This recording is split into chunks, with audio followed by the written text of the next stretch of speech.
Hi guys, Righteous Raymond here. Also, Dr. Misty Quinn. Yes, finally Dr. Quinn, okay?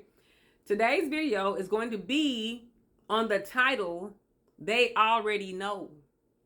They already know. Okay, this 10-minute video is going to set about 100 women and maybe about 30 men free if they watch and get the material of this 10-minute video. And be honest with yourself and apply it to your life, okay? The topic is they already know, okay? This is talking about when you try to have these hard conversations with your partner or your family member or your coworker about some conflict you all been having. Maybe you're trying to bring up to them the fact that you feel there's an unfair division of labor at the office or at the home with the chores. Maybe you feel like your spouse has been inappropriately flirting with other women or the men. Maybe you want to talk with your child about their attitude, their behavior, maybe they're moving out sometime, and you're trying to think of the perfect time of when to bring this up because they probably don't even know. Like, they don't even know that they're hurting you. They don't know that you're offended. They don't know that they hurt your feelings. They don't know that you feel resentful. But this video is called They Already Know. For some of you people watching this video, that person already knows, okay? You're thinking that it's an awareness problem, but it's really a careless problem, okay? Please do not confuse awareness problems with careless problems. Some of the people in your life, they are fully aware of the fact that what they do hurts you, okay? They know it hurts you because you've already told them it hurts you, okay? If they're a human being, they should know when something hurts another individual. Now, some people are a little clueless. Some people are a little absent-minded or whatever. But by and large, some of these people that you're dealing with, they know what they're doing. If you're your late 20s, 30s, 40s, 50s, 60s, you pretty much know what you're doing. And for the most part, it's going to be a careless problem than a awareness problem. You know how I know? Because this same person with somebody else is in the room, they talk to them totally differently. Notice how your son, your teenage son, when it's you and him in the room and you say, pick up your stuff, I'm tired of this mama, y'all tell me what to do all the time. But when his dad asks him, and he's at his dad's house, he doesn't raise his voice. He says, oh yeah, sure, dad, no problem. Matter of fact, he don't even have to tell him to clean up because he's already going to have the house spotless. Or with your coworker. You notice that when you ask your subordinate to do something, you think you run this place. You think you run everything. Yeah, you're my manager, but you don't run this place. But when your superior asks the same person, they do it with a smile. So we're noticing that it's not that they don't know. It's just that they don't care because it's you. They may just be disrespecting and playing in your face, okay? So I'm going to read some of my notes from here. Some of y'all say, well, Misty, the reason I have an attitude when I bring this conversation up is because I just have horrible timing. Like, I always bring these things up at the most awkward timing. Like, I bring up like hard conversations about finances or the children or division of household chores. I always bring this stuff up like before a big project he has at work, or right after he had a great vacation, or on the anniversary of his mother's passing, or when she's PMSing, or, you know, you always think you're the worst timing. But I'm here to tell you all, there will never be a good timing to bring this stuff up to a person who is toxic, to a person who may be a narcissist, to a person who is self-centered. There will never be a good time to bring it up because they already know. They just don't want to hear about it, okay? So I want you to tell yourself, it's not because you have bad timing. It's not because you don't arrange your words perfectly. Well, I didn't say it the right way. If I said it the right way, he would hear me. And no, it doesn't matter how you arrange the words. It don't matter if you arrange them this way, that way, get a thesaurus and word the perfect way and ask AI how to word this phrase, how to bring up a hard conversation to your spouse or your child or your mother. It's not about the arrangement of your words, okay?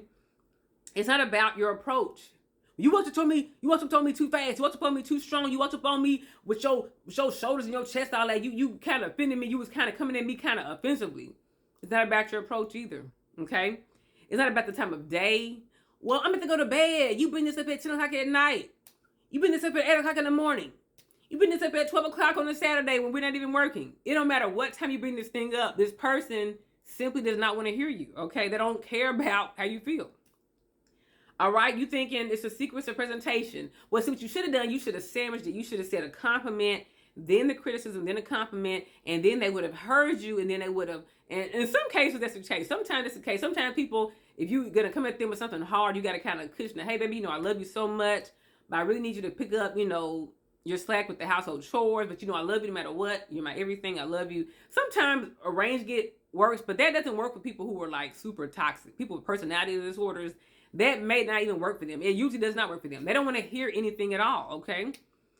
Some of y'all think that if you bring a super ingratiating, level of respect, you come down on your knees and your bended knee and you're crawling towards them. Hey, baby, I don't want to hurt your feelings. I have something really important to say to you. Is it a good time right now? You think if you become real gentle and docile and submissive, and they'll hear you. I'm here to tell you, it doesn't matter how you come at them. There's not a perfect window out of the 24 hours in a day and the 365 days in a year that you can bring up this one hard conversation to this toxic person or this narcissist or this, app user. I say app user because I don't want, TikTok or YouTube to flag my video. There's nothing you can say in a perfect window that if you say it the perfect way in the perfect timing, the magic words in the magic way, the magic, circumstances are perfect, then they'll finally hear you and say, voila, oh my gosh, I get it now. Oh my gosh. Is that what you were saying this whole past 20 years of our marriage? I didn't understand it until you said it perfectly in this perfect window of time. Now I see what you mean. Now I understand you perfectly. Now I will change and be the perfect person for you. No, sweetheart, that's not how this works. That's not how this works. This person already knows. There's no perfect way to say it because they already know. They knew when you didn't say it. Some people, when they're really wicked, they planned the whole thing. They're like, well, I'm glad you feel that way because that was the point. That was the intention. I want you to feel alone and abandoned and scared. That was the reason I did it. Okay, so when you telling them only confirms that their plan worked, their project worked. Works. Their plot worked. Okay, you're only confirming to them that how they felt, that how you felt was how they wanted you to feel. All right. So, they lack empathy. They don't lack knowledge or information or awareness. They lack empathy. They just don't care. Like, yeah, she's crying every night, but I don't really care about that. It doesn't really do anything for me. All right? They know it displeases you because it displeased their last 3 wives, their last 3 husbands, their last 3 baby daddies, their last 3 baby mamas, the last 3 roommates. They are doing the same thing. This is their pattern. This is their habit. This is who they are. They're not like they were just a great roommate to everybody else. And then when they got to roommate with you, they all of a sudden became a slob and paid their rent late. They've been paying their rent late and leaving dishes in the sink the past 4 roommates they live with, okay? It's not an awareness problem, all right? They are fully aware. They just fully don't care. There is no sweet spot where they will get a voila moment, an aha moment, an abracadabra. I get it. Oh my gosh. I get it now. All right? Now, some of you say, well, no, Misty, they were perfect in the beginning. They were flawless. They did everything right. He was a perfect gentleman. He helped me with all the chores and the bills and the children.